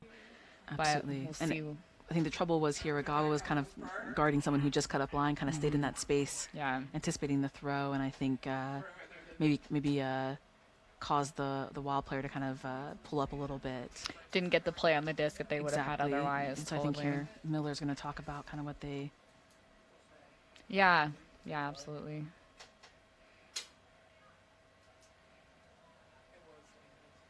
And you're right, it's one of those things where you want to obviously be competitive and you want to be playing your hardest, but you also want to be safe. And I think that's what the observers are going to talk about now is, was that a safe play?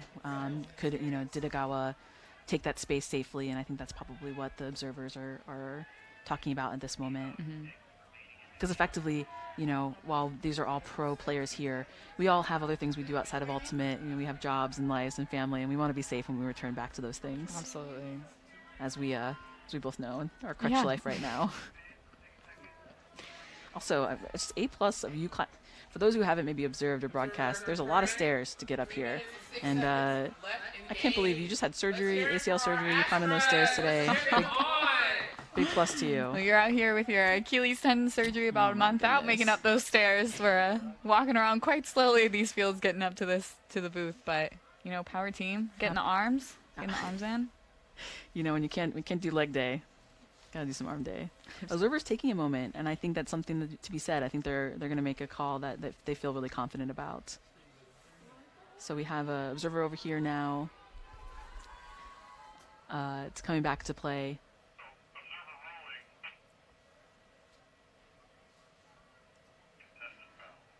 It looks like they're going to say it's contested foul. This is going to go back to thrower here.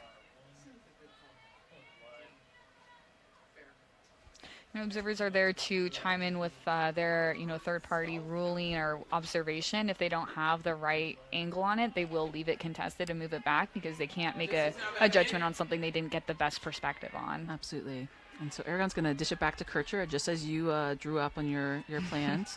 Kircher with a nice anti-chat back to Aragon. And then, of course, for the score, that's number 33, Genesee Meha, who's going to been pretty present here in this line for them as well. And excited to see that score for them. That is really exciting. That handler movement from Wild, they are, they're of one mind, really. I think that they've been working together so well, especially in the upwind space. It doesn't even look like they're playing upwind. They are so calm. Their throws are so sharp. Finding that inside break, that's a great eye. Inside throw, absolutely. And Aragon knowing that throw is going to be coming and just being heads up, making that quick 7 cut, continuing on. That Wild is having so many options. They don't wait. They are taking initiative to create opportunities for themselves here. Absolutely. And that was no easy feat, knowing that LA had a couple of bidding players trying to get around for that mark. Wild's about to pull over to Astra. Right here again, I think if you're Wild, you know that you got a little bit of time here left, and we gotta get a stop. I think for your LA, you know that you want to score because you want to prevent obviously Wild from scoring. And like you said, scoring's fun, so what we try to do. Right, exactly. Yeah, and Wild scoring to bring it to a 1-point game. Weaver up to Pritchard there. Pritchard kind of scanning the fields, looking back for the handler. Weaver. A nice grab there by Amy Lee. And again, LA offense line kind of looking really confident, trusting each other. Yeah, not forcing any throws. I think the beginning of the game kind of looking really only on the open side, and now being a little bit more confident with the round throws as we get more comfortable with the wind. Looking off, making sure the throws are trusty and true. Yes. A nice bid again by Weaver. Making those big plays. And these... concluding this game, and a huge catch. Oh, and a great throw. And of course, a nice throw by Connie Wang there, kind of hitting Pritchard right there. Pritchard flipping around, catching it in there, coming down. Is that 3 for Pritchard this game? Scoring machine. And I think at least second assist for Connie Wang there. We got about 2 minutes left here in the fourth quarter. You can see that there's 2 defenders on Connie Wang. That extra Wild player came in to try to make a play, opening up some more players in the deep end. So it's about maybe a 3v2 situation on those deep looks, making it extra enticing, knowing that maybe if one option, if the throw's not exactly perfect, they have another person because that extra defender is out of the way. Absolutely. And I think in this play, they obviously didn't need that extra time because Pritchard was right there. But yes, absolutely, it's one of those things where you can find the open player. Absolutely. So we'll have LA Astra. Looks like again Naomi Guzman throwing off down over to Wild, and again just under 2 minutes left in this quarter. Wild is going to want to try to score quickly. Still be careful with the disc, but they will want to try to get a point or so on the board with a limited time left in the game. And it looks like, Wild's been doing a lot of vert sacks. Maybe it looks like they maybe started into either a set play, a pull play, and now maybe settling back into like a vert stack type look. Yeah, just trying to give a lot of options early off. Big throw by Kircher, but kind of taken up and sends it right back. Audrey and Brown. just a little bit too far for Audrey Brown, who's usually just all smiles and ready to play some defense.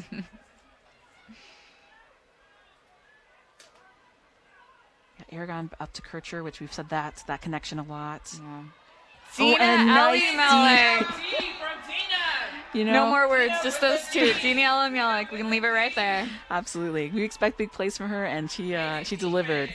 Taking that inside lane, giving herself the opportunity to take that layout bid. I think we saw that from Wild also earlier in the game, being in that smart positioning beforehand. Oh, an unfortunate throw. Corey Bigham not able to get there. Brittany Grimshaw to pick up. And Roy looking kind of long, looking for Audrey Brown. And Audrey Brown not in. A nice grab. Oh, over the shoulder layout grab. And Audrey Brown said, "I'll see your layout and I'll give you another great grab."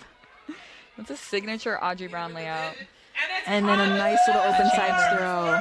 Elimielek to Lexi Roy. And I think LA here has to be kind of feeling themselves, getting a little excited. We see a couple heads down there with the Wilds. And the Wild have played a great game. I mean, up until 6-6, this game really was a back and forth, one break, two breaks perhaps. But I mean, we were tied 6-6. And since then, LA has kind of taken a little bit of a run here. Yeah, it was very, very well thought out. I mean, every point, you know, especially in the first quarter, there were a couple turns. Every point, Audrey Brown. Great grab. We'll see another shot of that. Making sure the disc is, you know, landing safely and keeping the disc safe too, so it doesn't come out with the landing is, you know, that's technique that takes some time. And just a nice find from that end zone set. Astra struggling with that a little bit in the first quarter, the first half, you know, not being able to find their rhythm, but finally being able to get into those sets, and it's paying off. Absolutely, and I think, you know, again, if you're LA, you got to be excited about this little bit of a lead. Looks like the fans are excited. Actually, I saw a couple Super Bloom players out in the fan. You have to go back to your video and see that, but there's a couple Super Bloom players out here maybe taking some notes. That makes sense. Not too far from San Diego, scouting out the competition. And so we got Wild again, losing a couple yards, get the disc back in the middle of the field to Paige Kircher. Kircher looking at Crisp. And it looks like we're about to time out here. And so that horn there is the end of the game. So if this is caught, it'll be another score, but I think that is end of game here. That's the end of the game here! And so Astra 11, Utah Wild 7. What were some of your takeaways, Arun? Oh my gosh, what an exciting game. I just keep going back to Utah Wild's just calm, chilly offense in the upwind. Like, they really got that first upwind break, and that just set the tone for their offensive structure. And I really love seeing that. I'm a cutter. I see handlers do this amazing stuff and staying so calm in situations that are really, really stressful. And I think that was, like, so amazing to watch. A lot of things to learn from them. Absolutely. I think we knew this game was going to be big for both teams. You know, this is the only game of week. Was this week 5? Are we at week 5 now? Week 4? Oh my goodness, almost so many weeks. And so week 4, thank you. And so this is really exciting now. It puts both teams at a record of one win, 2 losses, and a lot of games left for both these teams. Yeah, it's, you know, halfway through the season. They got a few more games coming up. Astra's securing the first win of the season and the home game. I think that was really good for, like, you know, team morale coming out of the first 2 losses of this season, especially that double overtime loss against Oregon. That's hard. That's hard to come back from. And then immediately to Seattle, who's been really dominating the league. In all honesty, it's just been going out there and crushing it. Absolutely, and I think that's something to be said both about the Portland, Oregon, and Seattle squads. You know, I think they played LA, and they've just been dominating, but they're just great squads. Yep, absolutely. And Astra turning it up in the second half, like making those plays, attacking the disc, and just, you know, taking a little bit more, taking care of the disc on offense, not throwing it away, you know, being able to look at the break throws when it's viable, when it's there, not just forcing it on like a high stall and taking advantage. Absolutely. So we'll be back next week, or LA Astra will play Super Bloom down in San Diego, as well as Cy Winders playing Super Bloom. So it's a double header there for San Diego, but it should be really exciting as we get to see a few more teams and then see how they manage each other. Rune, thank you so much for being with us today. Skipper, it's been a pleasure. Thank you so much, and thank you everyone for tuning in. Yes, absolutely. Before we cut off, we're actually gonna see if we can get the Discraft play of the game. WUL, all of you, we're amazing and proud, and all of the things that have happened, all of the attacks that have Absolutely. So here we go, LA on offense, a little give and go, and a little our first upwind break, I think, for Astra, and just playing with a whole bunch of confidence. We had mentioned Naomi Guzman before, kind of cutting up line and then confidently delivering after this wonderful grab, confidently delivering the disc upfield to Lexi Roy. And I have to say, there's so many wonderful plays on both sides of the field. I can't wait to see what these athletes can bring next week. We saw like just one long highlight reel out of this game, truly. Absolutely. So here's some other honorable mentions of play of the game. We had some great grabs. A great grab again by Audrey Brown. I think she's known for this. Big smile on her face as she does it, kind of waiting for teammates to set up. And we got a third one for you here. Paige Kircher with a huge layout by Dina Elamelik. And of course, again, we're so used to that on if you watched Dina play before. Seeing these full extension layouts is just so impressive. Being able to get that extra length, both from Audrey Brown and Dina Elamelik. Absolutely. And when you talk about that, two players who have different size, different heights that you expect different things, but Audrey Brown really playing big. Amy Lee played big today. Yeah, getting that D. Absolutely. Well, again, this is Skipper Hammond. I'm with Rune, and we're so excited. We'll see you back next week down in San Diego. Thank you all so much. Have a good one. We got her now.